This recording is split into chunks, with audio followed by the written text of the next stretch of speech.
Good morning students, welcome on my channel biology with Sheetal ma'am.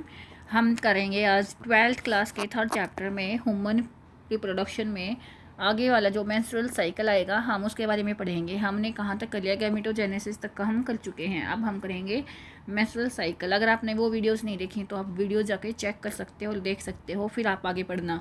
और अगर आपको मेरी वीडियोस में वैल्यू मिलती है, कुछ अच्छा लगता है तो मेरे चैनल को लाइक करो, सब्सक्राइब करो और शेयर करो। Now we are start to read menstrual cycle. The reproductive cycle in the female primates, monkeys, apes, human beings is called the menstrual cycle. जो रिप्रोडक्टिव साइकिल फीमेल्स के अंदर start होता है कौन सी स्पीसीज़ के अंदर, मंकी, एपीज और human beings में, तो इस साइकिल को हम क्या कहते हैं, मेंस्ट्रुअल साइकिल कहते हैं। The first menstruation begins at puberty is called menarche.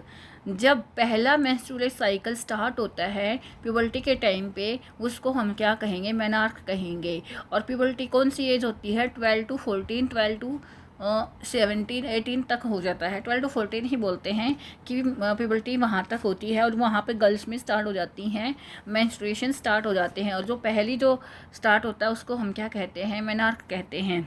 In human females, जो ह्यूमन फीमेल्स होती हैं, menstruations is repeated at an average of 28 to 29 days. ये बोलता है जो ह्यूमन फीमेल्स होती हैं उनमें क्या बोलता है, 20 और 29 डेज का गैप होता है। एक साइकिल से नेक्स्ट साइकिल तक के बीच में कितने दिन का गैप होगा, 28 और 29 डेज का गैप होगा। And the cycle even starting from one menstrual cycle to the next is called menstrual cycle. जो ये गैप होगा, एक मेंस्ट्रुएशन आने के बाद अगला जो मेंस्ट्रुएशन आता है उसके बीच में जो साइकिल चल रहा है इसको हम क्या कहते हैं, मेंस्ट्रुअल साइकिल कहते हैं। वन ओव्यूम इज रिलीज्ड, इसने बोला कि एक ओव्यूम हर बार रिलीज होगा और उसको हम क्या कहते हैं, ओव्यूलेशन कहते हैं। किसको, ओव्यूम जो रिलीज होता है उसको हम कहते हैं ovulation. During the middle of each menstrual cycle, हर जो मेंस्ट्रुअल साइकिल जब स्टार्ट होता है, मतलब मान लो अगर स्टार्टिंग में जो मेंस्ट्रुअल साइकिल हो गया है उसमें जब 20 और 29 डेज है, 28 डेज का होगा, उसके बीच का कौन सा दिन होगा, 14 डेज होगा, 14वां दिन होगा जहाँ पर ओव्यूम रिलीज होगा। द मेजर इवेंट्स, जो यहाँ पर जो दिखाए गए हैं इवेंट्स, वहाँ पर ये फिगर में सब कुछ दिखाया गया। हम इसको भी देखेंगे कि क्या क्या है। अभी हम यहाँ पर पढ़ लेते हैं। The cycle starts with the menstrual phase when menstrual flow occur at its last for 3 to 5 days. जो साइकिल होता है स्टार्ट कहाँ से होता है, मेंस्ट्रुअल फेज से स्टार्ट होता है और flow from its last to 3-5 days तक चलता है। The menstrual flow result due to break down of the endometrium lining of the uterus. देखो जो मेंस्ट्रुअल फेज होता है कब होता है कि जब ब्लीडिंग स्टार्ट हो जाती है वजाइना से, तो ये कब होती है, किसकी वजह से होती है, ब्रेक डाउन ऑफ यूट्रस के अंदर एक लेयर होती है, एंडोमेट्रियल लाइनिंग होती है, उसकी ब्रेक डाउन होने की वजह से ब्लीडिंग स्टार्ट होती है और वहाँ से ओव्यूलेशन हो जाता है। एंड इट्स ब्लड वेसल्स, और उसकी जो ब्लड वेसल्स होती हैं, एंड फॉर्म्स लिक्विड, क्या फॉर्म होता है, लिक्विड होता है, दैट कम्स आउट, जो बाहर आता है, आउट थ्रू द वेजाइना से। Menstruation only occurs if the released ovum is not fertilized. Menstruation तभी होगा अगर ओव्यूम है जो फर्टिलाइजेशन नहीं होगा स्पर्म से। अगर ओव्यूम स्पर्म से फर्टिलाइज हो चुका होगा तो कोई मेंस्ट्रुएशन नहीं होगी। क्यों, क्योंकि जब ओव्यूम ही अगर फर्टिलाइज हो गया तो ओव्यूलेशन ही नहीं होगी, ओव्यूलेशन नहीं हुई होगी तो मेंस्ट्रुएशन भी नहीं होगा। लेक ऑफ मेंस्ट्रुएशंस में बी इंडक्टिव ऑफ प्रेगनेंसी, अगर मेंस्ट्रुएशंस नहीं हो रहे हैं, ओव्यूलेशन नहीं हो रहा है तो इसका मतलब क्या है, वो लेडी प्रेग्नेंट होती है। However it may also be cause due to some other underlying causes like stress, poor health. और कई बार ऐसा होता है कि जो मेंस्ट्रुअल साइकिल्स होते हैं वो डिले हो जाते हैं, लेट हो जाते हैं। वो ऐसा क्यों होता है, कई बार स्ट्रेस की वजह से, हेल्थ अच्छी नहीं है, स्ट्रेस ज़्यादा हो गया है, या फिर कोई और प्रॉब्लम्स होती है जिनकी वजह से जो ये मेंस्ट्रुअल साइकिल हैं वो मतलब साइकिल अच्छे से अपने टाइम तक नहीं आ पाते हैं।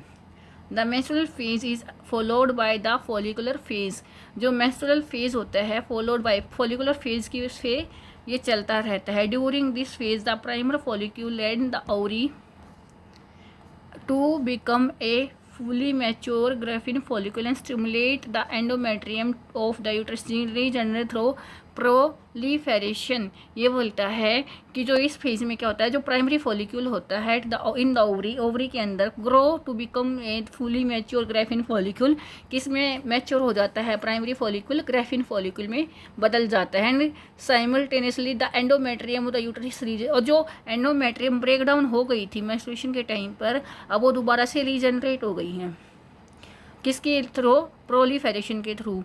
These changes in the ovary and the uterus are induced by the change in the level of pituitary and ovarian hormone। ये जो चेंजेस आए हैं ये कौन कौन से हार्मोन की वजह से आए हैं, पिट्यूटरी और ओवरिन हार्मोन्स की वजह से। चलिए एक बार हम साइकिल पढ़ लेते हैं कि ये जो दिया हुआ है ये है क्या। ऊपर क्या दिया हुआ है, यहाँ पर देखो हार्मोन्स का लेवल दिया गया है। सबसे पहले एफएस हार्मोन देखो थोड़ा ज़्यादा था और एलएच कितना है, थोड़ा कम है। लेकिन जब आगे हमारे डेज बढ़ रहे हैं, यानी कि जो 14 डेज होगा, कौन सा डे 14 डेज है देखो यहाँ पर, उसके टाइम पे एलएच का जो होगा लेवल, ल्यूटिनाइजिंग हार्मोन का लेवल जो होगा सबसे ज़्यादा होगा, जिसकी वजह से ओव्यूलेशन होता है। देखो ये रहा ओव्यूलेशन, किसकी वजह से, एलएच और एस्ट्रोजन, ये भी देखो हार्मोन्स दिए गए हैं और ये पिक पर होगा। एलएच अपने 14 जो डेज होता है उस पे पिक पे होता है एलएच हार्मोन और फिर डिक्रीज होता है। ऐसे ही पहले क्या होता है, फर्स्ट डे डेवलपिंग, जो फॉलिक्यूल है वो डेवलप होता है, धीरे धीरे डेवलप होकर वो मैच्योर फॉलिक्यूल हो गया। फिर अब 14 डेज पर वही फॉलिक्यूल से ओव्यूलेशंस रिलीज हुआ, ओव्यूम रिलीज हुआ, और जो ओव्यूम रिलीज हुआ उसको हम क्या कहते हैं, ओव्यूलेशन कहते हैं। हम उसको क्या कहते हैं, ओव्यूलेशन। एग रिलीज हुआ यहाँ से, फिर क्या हुआ, फिर जो ये बच गया और जो हमारा इसमें फॉलिक्यूल बच गया, दोबारा से ये इसको हम क्या कहेंगे, कॉर्पस लूटियम, ये डेवलप होना स्टार्ट कर देगा, दोबारा से रीजनरेट करना स्टार्ट कर देगा, रीजनरेशन कॉपर लूचियम। अब यहाँ पर एस्ट्रोजन हार्मोन देखो अपने पीक पे है ओव्यूलेशन के टाइम पे, फिर से ये वेरी करता रहेगा। प्रोगेस्टेरोन हार्मोन भी ऐसे ही वेरी करता रहता है।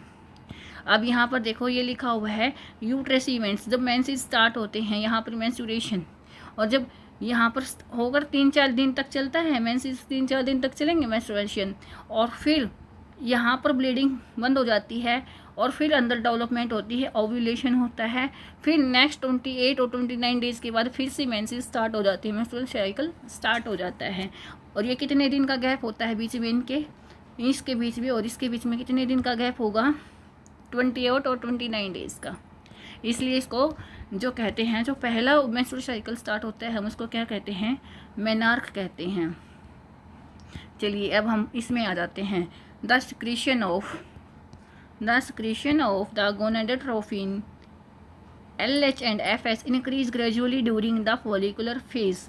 जो LH और FS का जो हार्मोन है वो कब इंक्रीज होने लग जाएगा, फॉलिकुलर फेज पर इंक्रीज होने लग जाता है जब वो डेवलपमेंट स्टार्ट होती है उसकी फॉलिकल्स की, and stimulate the follicular development. और इसी की वजह से जो फॉलिक्यूल्स होते हैं वो डेवलप करना स्टार्ट कर देते हैं। As well as secretion of estrogen by the growing follicles. और क्या होगा, एस्ट्रोजन हार्मोन है वो भी सिक्रीट करना होना स्टार्ट हो जाता है इसमें। बोथ LH और FH दोनों, LH हार्मोन और FSH हार्मोन, LH का मतलब ल्यूटेनाइजिंग हार्मोन, FSH मतलब फॉलिकल स्टिमुलेटिंग हार्मोन, जो फॉलिकल्स को स्टिमुलेट करे उसको हम कहते हैं फॉलिकल स्टिमुलेटिंग हार्मोन। अटेन ए पिक लेवल, वो अपने पिक लेवल पर आ जाता है in the middle of cycle. Cycle होता है जो 14वां दिन होता है साइकिल के बीच का, उसके टाइम पर वो अपनी पिक पर होता है ये दोनों। रैपिड सिक्रीशन ऑफ LH, जब LH का सिक्रीशन चलता रहता है reading its maximum level during the middle cycle card LH सर्ग, जो ये अपनी पिक पर होता है 14 डेज के, इसको हम क्या कहते हैं, LH सर्ज बोलते हैं।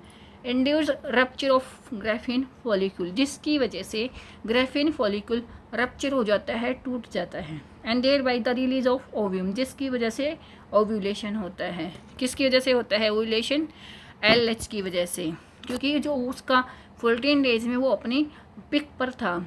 द ओव्यूलेशन, जो ओव्यूलेशन होता है ओव्यूलेटरी फेज होता है, is followed by the luteal phase during which the remaining part of the graafian follow transport as the corpus luteum. Ovulation हो गया, ओव्यूम बाहर निकल गया, जो रिमेनिंग पार्ट होता है ग्राफिन फॉलिकल का जो बचा हुआ हिस्सा है वो अब ट्रांसफॉर्म हो गया, वो अब चेंज हो गया, किसमें, कॉर्पस लुटियम में चेंज हो गया है। आगे देखते हैं हम।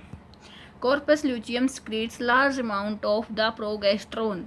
जो कॉर्पस ल्यूटियम जो आगे जा चुका है ओव्यूलेशन के बाद, अब वो प्रोगेस्टेरोन हार्मोन को क्या करेगा, सिक्रीट करेगा, essential for maintenance of endometrium. ये प्रोगेस्टेरोन हार्मोन किसके लिए ज़रूरी है, एंडोमेट्रियम लेयर के लिए, जो किसकी लेयर होती है, यूट्रस की। Such an endometrium is necessary for implantation of fertilised ovum.